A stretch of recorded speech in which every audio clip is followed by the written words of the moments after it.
Hello friends, स्वागत है आप सभी का हमारे यूट्यूब चैनल श्री एकेडमी में। दोस्तों, जैसा कि हमने मैथ्स का सीरीज़ स्टार्ट किया है C TET UP TET paper first के लिए, तो इस सीरीज़ का आज हमारा दूसरा दिन है और आज हम पढ़ेंगे लेक्चर 2। देखिए, अगर ये फॉलो कर लिया आपने तो सी टेट पास होने से आपको कोई भी नहीं रोक सकता। तो चलिए स्टार्टिंग से स्टार्ट करते हैं।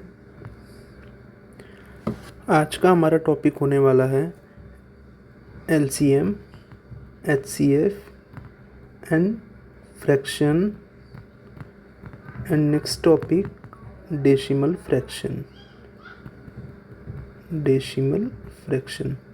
दोस्तों, ये सीरीज़ हमारी हिंदी इंग्लिश दोनों लैंग्वेज में होगी ताकि किसी भी बच्चे को प्रॉब्लम ना हो। तो चलिए स्टार्टिंग से हम स्टार्ट करते हैं। LCM और HCF, देखिए ये दो टर्म होते हैं, ठीक है। LCM को बोलते हैं लघुत्तम समापवर्तक और HCF को बोलते हैं महत्तम समापवर्तक। देखिए ये HCF क्या होता है, ठीक है।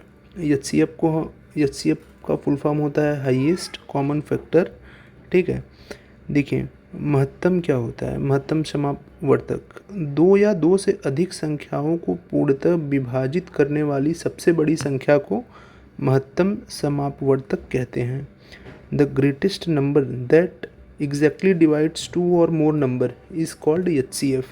HCF का फुल फॉर्म होता है हाईएस्ट कॉमन फैक्टर। मतलब कोई नंबर है x, ठीक है, एक नंबर है x और एक नंबर है y, इनका HCF क्या होगा? इनका HCF वो नंबर होगा जो दोनों को डिवाइड कर दे, ठीक है, जो दोनों को डिवाइड कर दे और वो सबसे बड़ी नंबर होनी चाहिए। जैसे मान लेते हैं यहाँ पे 10 है, ठीक है, और यहाँ पे 10 है और यहाँ पे 30 है, तो इनका HCF क्या होगा? तो देखिए हम आपको बता दें कि 10 को 2 भी डिवाइड कर सकता है, 3 भी डिवाइड कर सकता है, ठीक है। बट ऐसा कौन सा नंबर है जो दोनों को डिवाइड कर दे? अब 3 जो है वो इसको तो डिवाइड कर दे रहा है बट ये इसको नहीं कर पा रहा है। लेकिन 2 एक ऐसा नंबर है जो इसको डिवाइड कर दे रहा है लेकिन इसको भी डिवाइड कर दे रहा है। बट यहाँ पे ध्यान देने वाली बात ये है कि हमने आपको बोला वो नंबर ऐसा नंबर होना चाहिए जो सबसे बड़ा हो। जैसे कि इन दोनों को 2 भी डिवाइड कर सकता है, 5 भी डिवाइड कर सकता है, ठीक, 15 भी डिवाइड कर सकता है। तो हम HCF जो होता है वो हमारा हाईएस्ट कॉमन फैक्टर होता है। तो हाईएस्ट कॉमन फैक्टर होता है मतलब कि वो सबसे कॉमन फैक्टर तो होना चाहिए बट वो सबसे बड़ा होना चाहिए। तो इसमें 15 जो है वो सबसे बड़ा है, तो 10 और 30 का जो HCF होगा वो 15 होगा। चलिए आपको ये दूसरे एग्जांपल से मैं समझाता हूँ। जैसे मान लीजिए कि 2 नंबर हैं 12 और 18, ठीक है। यहाँ पे 12 लिख लेते हैं और यहाँ पे 18 लिख लेते हैं। 12 के क्या क्या फैक्टर होते हैं? 12 का हो जाएगा 1 2 3 4 6 और 12। 18 के क्या होंगे? 1 2 3 6 9 और 18। अब इन दोनों का हाईएस्ट कॉमन फैक्टर क्या है? देखिए ये है 2 कॉमन फैक्टर, ये भी कॉमन फैक्टर है, 4 इसमें नहीं है, 6 है इसमें। देखिए 6 इसमें है, ठीक है, और 6 एक ऐसा कॉमन फैक्टर है जो 1 से भी बड़ा है, 2 से भी बड़ा है, 3 से भी बड़ा है, और ये 6 ऊपर नीचे दोनों में कॉमन है, 12 और 18 में, और ये सबसे बड़ा है। तो हमारा जो ये ग्रेटेस्ट कॉमन फैक्टर होगा बोले तो जो हमारा इसमें HCF होगा वो हमारा 6 होगा। आई होप आप इसे समझ गए होंगे, ठीक है। तो अब चलिए नेक्स्ट टॉपिक देखते हैं। देखिए method of finding HCF find करने के लिए HCF निकालने की क्या विधियाँ होती हैं? पहला होता है गुणनखंड विधि, दूसरा होता है डिवीज़न मेथड। गुणनखंड विधि जैसे मैंने आपको बताया, ठीक है, गुणनखंड विधि मैंने आपको बताया था। जैसे कि मान लीजिए कि 12 है, ठीक है, 12 का LCM हम निकालते हैं, ठीक है, लघुत्तम, तो वो कुछ इस प्रकार आएगा 2 × 2 × 3, और 18 का निकालेंगे 2 × 3 × 3। तो इसमें जो कॉमन फैक्टर होगा वो क्या होगा? इसमें कॉमन फैक्टर होगा, जैसे कि 1 बार 2 आया, ठीक है, और 2 यहाँ पे 12 में 1 बार है, नीचे नहीं है, ऊपर 3 है, नीचे भी 3 है। तो हम इसको ये लिख सकते हैं, इसका जो कॉमन फैक्टर होगा वो 6 होगा। ठीक है, आप इसे समझ गए होंगे। ये होता है फैक्टर मेथड। आगे देखते हैं कि डिवीज़न मेथड क्या होता है। डिवीज़न मेथड में जैसे कि मान लीजिए कोई संख्या है, ठीक है, डिवीज़न मेथड क्या कहता है, बड़ी संख्या को छोटी संख्या से भाग देते हैं। ठीक है, जैसे मान लीजिए कोई 12 और 18 में 18 है, ऐसे लिख दिया, और ये छोटी संख्या 12 है, इसको हम इससे भाग देंगे तो कितनी बार में जाएगा, 12 कम 12, कितना बचा 6। तो जो ये हमारा रिमाइंडर 6 है, ठीक है, तो ये जो हमारा रिमाइंडर 6 है, अब इसमें हम भाग करेंगे किसका, इस 6 में हम भाग करेंगे इस 12 वाले को, मतलब पहले एक बार 18 वाले को भाग किया, अब जिससे भाग करते हैं अब उसको भाग देंगे। अब ये कितनी बार में गया, 6 दूनी 12, अब ये हमारा पूरा कट गया और ये आ गया 0। तो 0 आ गया। अब इसमें HCF क्या होगा, HCF ये 6 होगा, मतलब सबसे लास्ट बार में हम जिससे भाग करते हैं वो हमारा HCF होता है। ये 6 बच गया तो 6 हमारा HCF हो गया। तो ये रहा हमारा डिवीज़न मेथड। आगे देखते हैं, आगे है LCM। LCM मतलब लघुत्तम समापवर्तय। 2 या 2 से अधिक संख्याओं को पूर्णतः विभाजित होने वाली सबसे छोटी संख्या को लघुत्तम समापवर्तय कहते हैं। The smallest number that is exactly divisible by 2 और मोर number is called the LCM। LCM का फुल फॉर्म होता है लीस्ट कॉमन मल्टीपल। जैसे 12 और 18 का LCM क्या होगा, 12 और 18 का LCM हम निकाल के देखते हैं। जैसे 12 हो गया और 18 हो गया, आप दोनों साथ में लिखेंगे और इनको डिवाइड करेंगे, इनका फैक्टर निकालेंगे। 2 6 ज़ा 12, 2 6 ज़ा 18, 2 3 ज़ा 6, 2 3 ज़ा 6, 3 1 ज़ा 3, 3 1 ज़ा 3। अब इनको मल्टीप्लाई करेंगे, 2 2 ज़ा 4, 4 1 ज़ा 4, 4 2 ज़ा 8, 4 3 ज़ा 12, 2 दूनी 4, 4 तिहाई 12। तो ये जो 12 है हमारा, ये 12 और 18 का LCM है। ठीक है, ये 12 और 18 हमारा का LCM 12 होगा। अब देखिए, LCM का मतलब होता है लिस्ट कॉमन फैक्टर। 12 और 18 में वो सबसे छोटा वाला कॉमन फैक्टर होना चाहिए। तो देखिए 18, अब 18 का कॉमन फैक्टर 12 तो है नहीं, मतलब हमने इसमें कहीं गलत किया है। चलिए फिर से ट्राई कर लेते हैं। लिखा 12 और 18, फिर इसको डिवाइड करेंगे,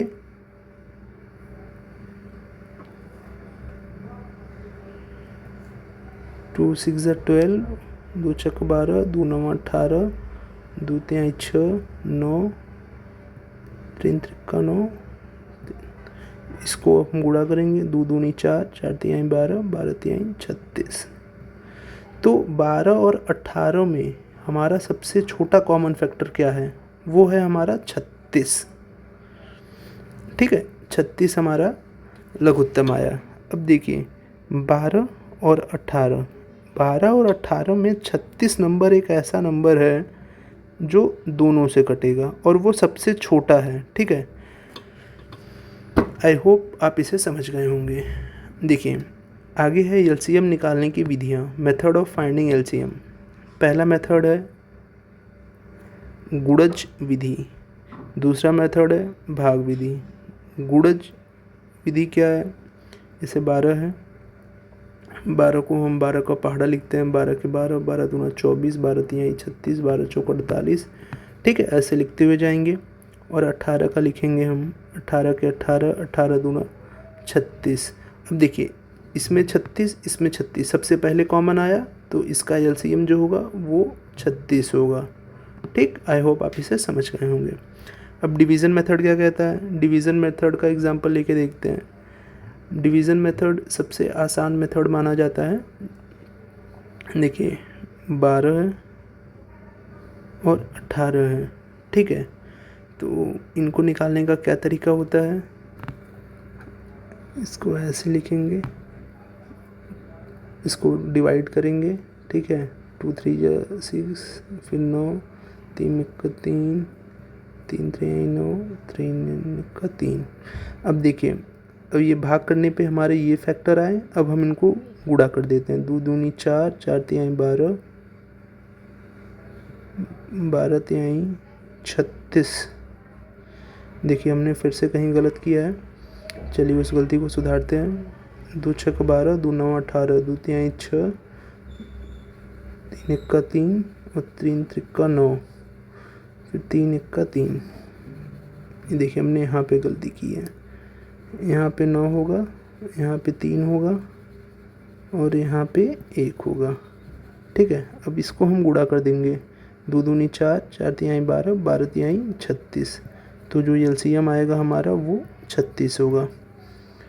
नेक्स्ट कुछ इम्पॉर्टेंट फार्मूला देखते हैं जो कि सीटेट और यूपी टेट के लिए बहुत ही इम्पॉर्टेंट है। देखिए कोई भी नंबर है ए और बी, इनका जो प्रोडक्ट होगा, प्रोडक्ट इनका जो भी आएगा, ठीक है, ए और बी, ठीक है, एक नंबर है ए और बी, अगर उनका हम गुणा करते हैं तो जो भी वैल्यू आएगी वो वैल्यू इनके एलसीएम और एचसीएफ का गुणज होगा।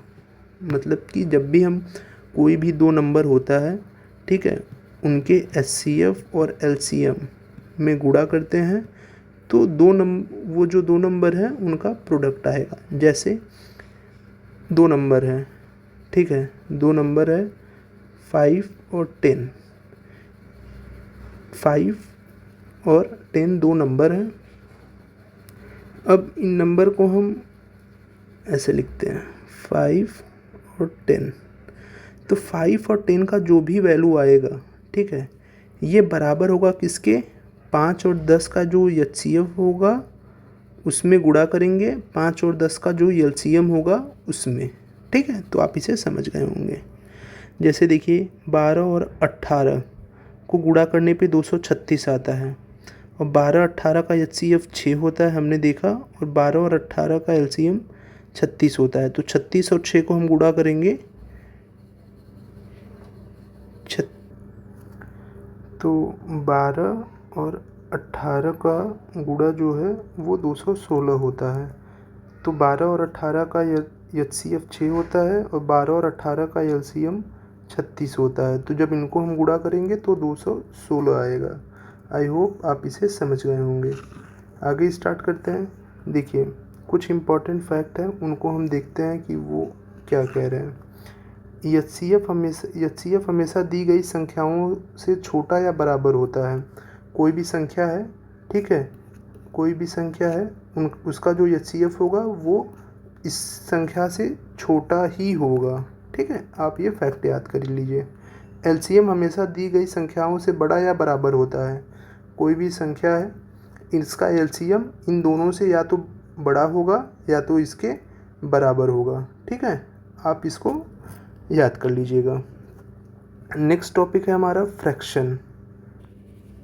देखिए, a fraction represent a part of whole. भिन्न किसी पूर्ण वस्तु के भाग को दर्शाता है। जैसे कि इसका एग्जांपल देता हूँ मैं, a/b। ठीक है, a/b ये फ्रैक्शन के फॉर्म में है। आगे समझाता हूँ। a को हम बोलते हैं न्यूमिनेटर, अंश, और b को बोलते हैं हम डिनोमिनेटर, हर। ठीक है, तो ऊपर वाले को हम बोलते हैं हंस और नीचे वाले को बोलते हैं हम हर। ठीक है, अपर पार्ट को हंस बोलते हैं, लोअर पार्ट को हर बोलते हैं। जैसे कि 3/5, यहाँ पे 3 जो है वो न्यूमिनेटर है और 5 जो है वो डिनोमिनेटर है। ठीक है, फ्रैक्शन के कुछ टाइप्स, कुछ प्रकार देखते हैं। पहला होता है प्रॉपर फ्रैक्शन।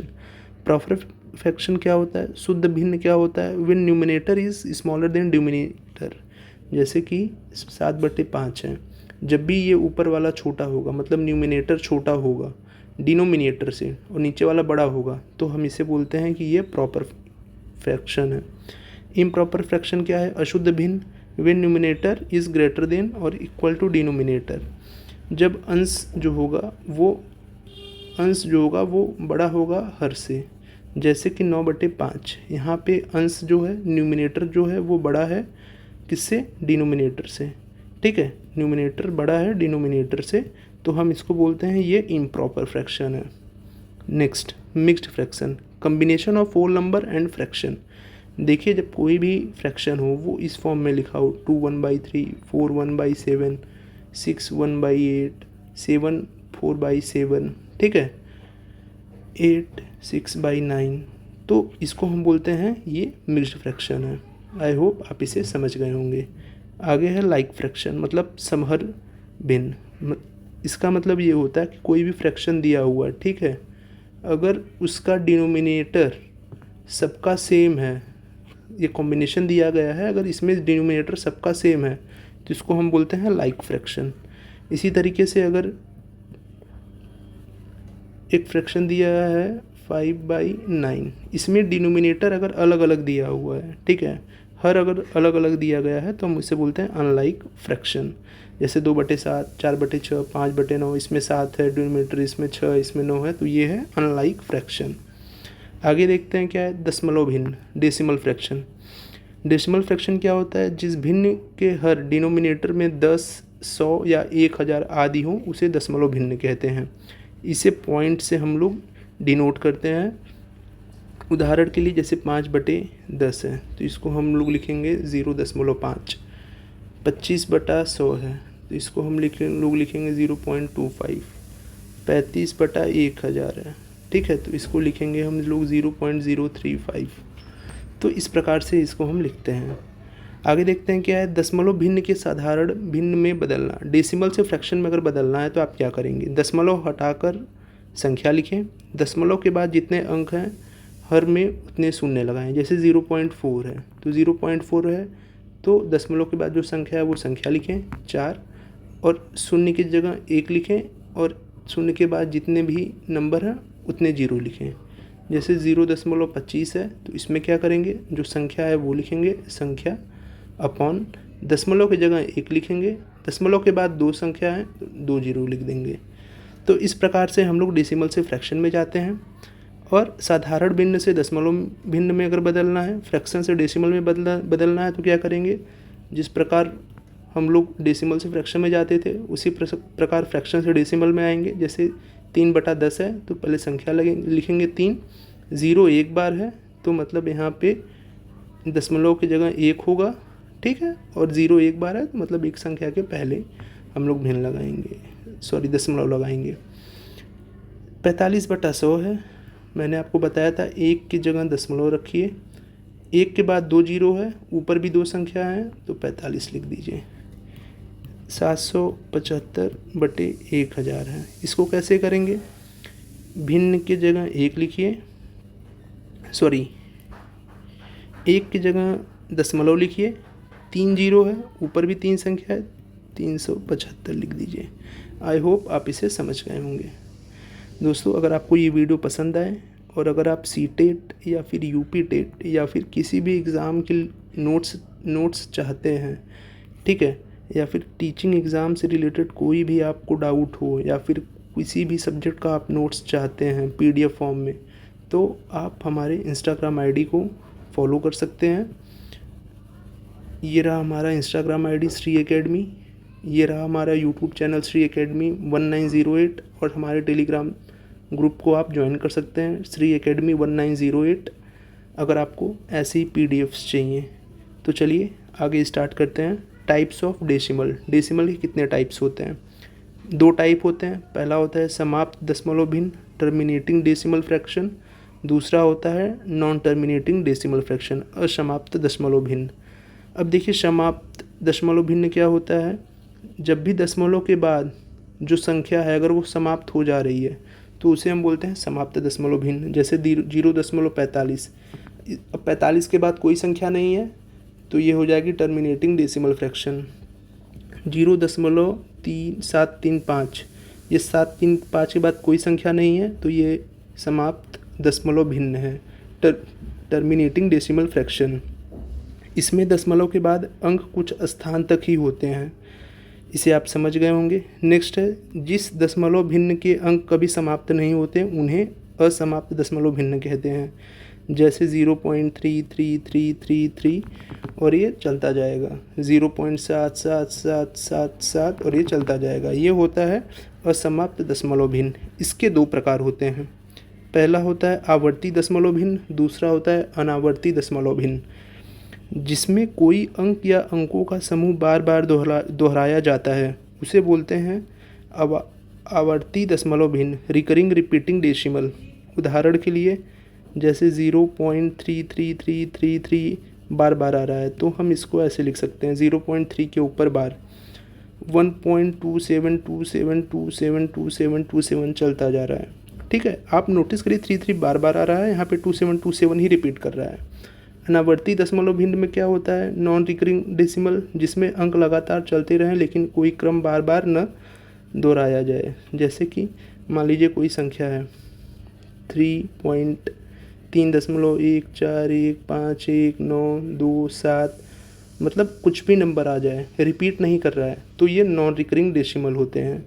जैसे 1.4142735672, कोई भी नंबर दशमलव के बाद रिपीट नहीं कर रहे हैं, मतलब ये नॉन रिकरिंग डेसिमल है। क्विक रिवीजन करते हैं। देखिए, जो डेसिमल फ्रैक्शन है उसका क्विक रिवीजन करते हैं। अगर समाप्त है तो मतलब ख़त्म हो जाता है। देखिए, समाप्त दशमलव में क्या होता है कि दशमलव के बाद संख्या समाप्त हो जा रही है तो वो कहलाती है समाप्त दशमलव भिन्न।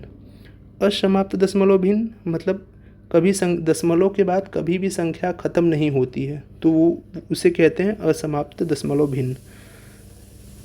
आवर्ती दशमलव भिन्न क्या कहते हैं, अंक बार बार दोहराए जाते हैं। दशमलव के बाद अगर 3 कोई अंक है, वही नंबर बार बार रिपीट कर रही है तो उसे आवृत्ति बोलते हैं। अनावृत्ति अंक नहीं दोहराते, दशमलव के बाद 3 4 5 7 3 2 1 अंक नहीं दोहराए जा रहे हैं तो ये अनावृत्ति होते हैं।